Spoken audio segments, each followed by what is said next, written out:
Hello and welcome to the 96th edition of Marex Maritime News. BOXSHIP newbuild orders have zoomed this year, with the order book as a percentage of fleet rising from 8% in December 2020 to a massive 22% in December 2021. With such high demand in the container carrier segment, other categories of ships such as tankers and bulk carriers are finding it hard to book shipyard space for new buildings. The headlines Monday, the 13th of December 2021. Festivity and celebratory dishes can lift seafarers' spirits. India inks MOU with two institutes for capacity building and research in international trade law. Shipping alliances cancel 383 ports calls due to congestion. UN International Anti-Corruption Day focuses on your right, your role, say no to corruption. BIMCO develops new transition clause ahead of IMO efficiency regulation. Christine Yunano, Managing Director, MCTC, and International Catering Management Specialist, believes meals prepared for special events such as religious and cultural festivals, birthdays, or anniversaries give mariners celebrating at sea something to look forward to, particularly for those who might have grown a bit tired of the ship's standard dishes. There's a very famous quote by Ken Follett saying that hard work should be rewarded by good food. Our seafarers who are out at sea for extended periods of contract, food can play a very important role in uplifting their spirits. In fact, according to the Happiness Index, the second quarter of 2021 has shown a decline in the happiness as far as the food is concerned on board. In fact, some of the seafarers has also mentioned that they are tired of the routine food which they are eating week after week, having the same menu has now gotten to them. In between such a time when they are out at sea and when home food is not available, having special menus for celebrating birthdays, festivals, or even otherwise can really uplift the seafarer's spirit on board. I think it's very important because it works psychologically also. So you have a good day and you have a good hearty meal, it makes you so much more happier than you are. And there are certain comfort foods we miss when we are out at sea. So yes, according to the survey which I was talking about, if we can provide them with a change in menu, simple changes in the menu of food on board, it would really bring about a very satisfying day for the seafarer out at sea.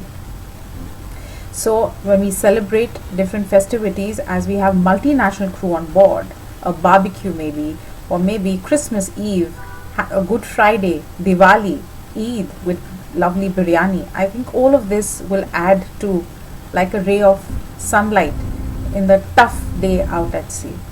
So yes, I personally feel that if we could provide them with better variety, the way we have diverse crew on board, I think there should be a diverse menu on board as well, and highlighting special days for those who are on board will definitely uplift their spirits. There's a recent report from the MCTC which indicates that bringing in different kinds of food during the festivals and different cultures, what the people follow. If we have different varieties of celebrations on board, that helps in the boosting of the morale on board and bringing together people on board again. I think this is very, very crucial. This is totally, which is what Iceman has been also trying to relay it back to the industry through its Social Interaction Matters project, which is now entering into the phase 3. In the earlier 2 phases, it has demonstrated that what are the challenges the seafarers face in social interactions on board, and I think food is one of the important aspects around it. It helps in it helps in bringing people together.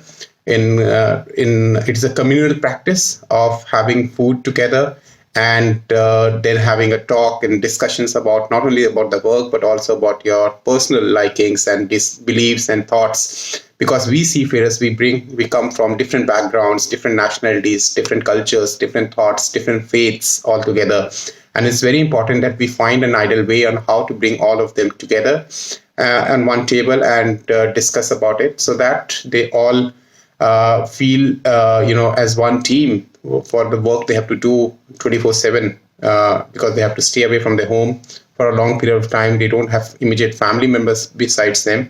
So I think it's very important that we need to, for the companies, shipping companies, and everyone involved in it, to recognize that food and celebrations are also very, very important, and make sure that they provide all the infrastructure on board and all the resources and the logistics on board, so that the seafarers on board are able to celebrate small festivals, even small or big festivals, together, and they can enjoy them as well.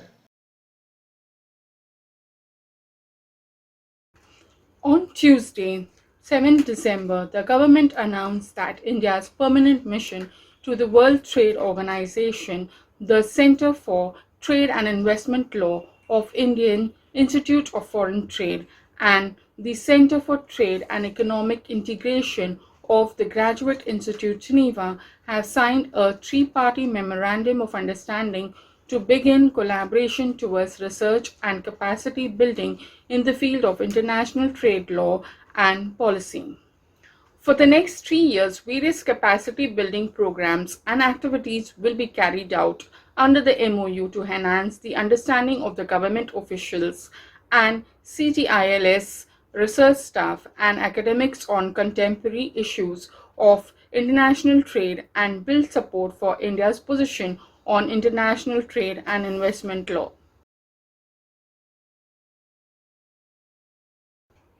According to an Alpha Liner survey, three alliances have cancelled 383 port calls of Asia North Europe in the past 5 months due to port congestion. This has thrown the supply chain of thousands of shippers into disarray.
On 9 December, the United Nations International Anti-Corruption Day campaign titled Your Right, Your Role, Say No to Corruption was held.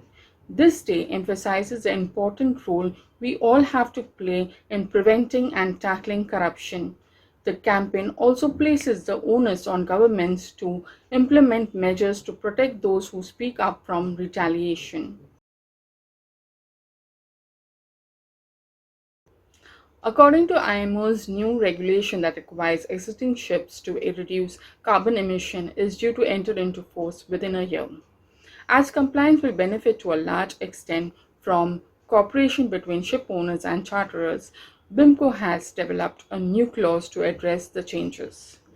Amendments to the International Convention for Prevention of Pollution from Ships Annex 6 are due to enter into force on 1st November 2022. With the requirements for the EEXI certification coming into force effective from 1st January 2023.